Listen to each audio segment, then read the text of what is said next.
अदिती राव हैदरी ही एक भारतीय अभिनेत्री आहे. नुकतंच तिने सिद्धार्थ सोबत लग्न केलं आहे.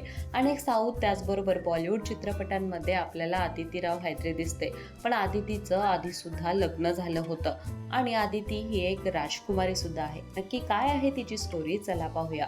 एक अभिनेत्री असण्यासोबतच अदिती हैदरी भरतनाट्यम नृत्यातही पूर्णपणे निपुण आहे. हिंदी चित्रपटांव्यतिरिक्त तमिळ, मल्याळम या चित्रपटात सुद्धा तिनं काम केलंय. तिचा जन्म 28 ऑक्टोबर 1978 रोजी हैदराबाद, तेलंगणा येथे झालाय. अदिती हैदरी ही राजा अकबर हैदरीची पणतू आहे. अदिती हैदरीने आपले शालेय शिक्षण बेंगलोरच्या ऋषी बेली स्कूल मधून पूर्ण केलं. त्यानंतर अदिती हैदरीचं कॉलेज पूर्ण झाल्यानंतर तिचं लग्न सत्यदेव मिश्राशी सुद्धा झालं होतं. मात्र याबाबत तिला विचारलं असता ती यावर काहीच बोलत नाही. त्यानंतर तिने एका मुलाखतीत मात्र सांगितलं होतं की मी लग्न केलेलं आहे. ती आणि तिचा नवरा एकत्र राहत नसून ते विभक्त झाल्याचंही तिनं सांगितलं होतं. अदिती हैदरीने आपल्या फिल्मी करिअरची सुरुवात तमिळ चित्रपट शृंगार मधून केली होती. हा चित्रपट भारतीय नृत्यावर आधारित होता.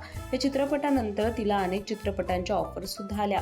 अदिती हैदरीने बॉलिवूड करिअरची सुरुवात दिल्ली 6 या चित्रपटातून केली होती. मात्र ये साली जिंदगी या चित्रपटातून तिला खरी ओळख मिळाली. या चित्रपटासाठी तिला स्क्रीन अवॉर्डही मिळाला होता. शृंगारम, ये साली जिंदगी, boss, London Paris, murder 3, Rockstar, New York, Delhi 6, खूबसूरत, गुड्डू रंगीला यांसारखे अनेक चित्रपट अदिती हैदरीने पूर्ण केले आहेत. अलीकडेच तिचा नेटफ्लिक्सवरचा सरदार का नातू या चित्रपटामध्ये ती दिसली होती. अदिती हैदरीचे तुम्हाला कोणते चित्रपट सर्वात जास्त आवडतात नक्की कळवा. व्हिडिओ आवडल्यास लाईक करा आणि अशाच नवनवीन स्टोरीजसाठी माय महानगर मानिनीला जरूर सबस्क्राईब करा.